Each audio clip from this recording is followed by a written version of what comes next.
Bonjour à toutes et à tous. Aujourd'hui, on s'attaque à un des plus grands mystères du corps humain, cette faculté incroyable qu'a notre cœur de battre sans jamais s'arrêter tout au long de notre vie. Mais d'où vient cette pulsation? Qui donne le tempo? C'est ce qu'on va décortiquer ensemble. Alors, la question peut paraître un peu bizarre, c'est vrai, mais elle est absolument centrale. Imaginez un cœur, retiré du corps, sans aucune connexion au cerveau. Est-ce qu'il pourrait continuer de battre? On pourrait croire que la réponse est évidente, mais pas du tout. Et la preuve, la voilà.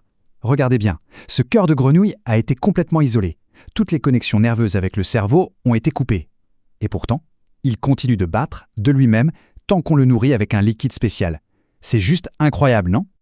Ce phénomène fascinant, un cœur qui bat de manière complètement autonome, porte un nom scientifique. Alors plongeons un peu plus dans la mécanique derrière tout ça. Et ce nom, c'est l'automatisme cardiaque. Qu'est-ce que ça veut dire? Simplement que le cœur a cette capacité en lui de créer son propre rythme. Il n'a pas besoin d'ordre qui viendrait du cerveau pour se contracter. En quelque sorte, il est son propre chef d'orchestre. C'est là que le mystère s'épaissit vraiment.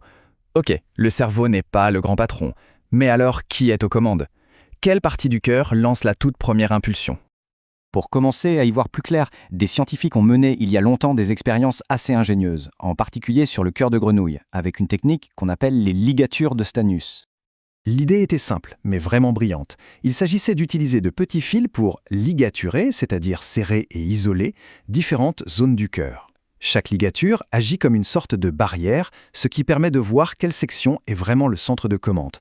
Et là, premier indice majeur. Quand on place la ligature L1 pour isoler la toute première partie du cœur, le sinus veineux, eh bien c'est la seule partie qui continue de battre. Le reste du cœur, lui, s'arrête. On dirait bien qu'on a trouvé le point de départ du rythme. On continue l'expérience pour confirmer. Avec une deuxième ligature, L2, qui sépare les oreillettes du ventricule, on voit que le battement se propage bien du sinus aux oreillettes, mais il s'arrête juste avant le ventricule. Le signal vient donc bien d'en haut et se propage vers le bas. Et l'expérience finale enfonce le clou. Quand le ventricule est totalement isolé, il est complètement inerte. Il est incapable de démarrer son propre rythme. La conclusion pour la grenouille est donc claire. Le pacemaker, le stimulateur, se trouve dans les cavités supérieures du cœur. Bon, on a résolu l'énigme pour la grenouille. Mais est-ce que ça fonctionne de la même manière pour le cœur d'un mammifère, qui est bien plus complexe? C'est évidemment la question que les scientifiques se sont posée ensuite. La prochaine étape, c'était donc de trouver avec une précision chirurgicale la structure responsable de cet automatisme cardiaque chez les mammifères et donc chez nous. Alors, voici à quoi ressemble schématiquement un cœur de mammifère. On y trouve des zones de tissu très spécialisées. Il faut retenir 3 noms importants. Le nœud sinusal, ici en 1, le nœud septal en 2 et le faisceau de His en 3. Ce sont nos suspects principaux. Pour les identifier, 2 expériences ont été décisives. D'abord, si on détruit le nœud sinusal, le cœur s'arrête un court instant, puis il repart, mais plus lentement. Ça nous dit que le nœud sinusal est bien le chef, mais qu'il y a un remplaçant en cas de problème. Ensuite, si on coupe le faisceau de His, on voit que les oreillettes et les ventricules se désynchronisent complètement. Ils battent chacun de leur côté. Ça montre bien que ce faisceau est le câble qui transmet l'ordre du haut vers le bas. Alors, quand on met bout à bout toutes ces pièces du puzzle, des expériences sur la grenouille à celles sur les mammifères, une image très nette commence à se former. La conclusion devient évidente.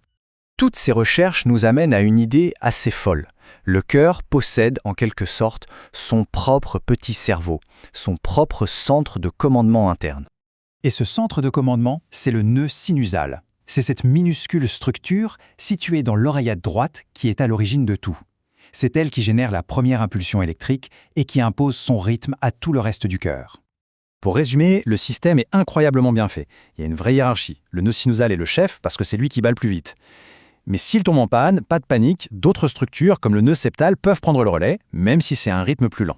C'est un système de secours intégré, une sorte de plan B pour s'assurer que le cœur ne s'arrête jamais. Mais alors il reste une dernière question, et pas des moindres. Si le cœur est si autonome, pourquoi est-ce que nos émotions ont un impact aussi fort sur lui? Eh bien, c'est là que réside toute la subtilité. Le système nerveux ne crée pas le rythme, mais il peut le moduler, il peut l'accélérer ou le ralentir. Mais cette influence du cerveau sur le cœur, c'est une toute autre histoire, tout aussi passionnante.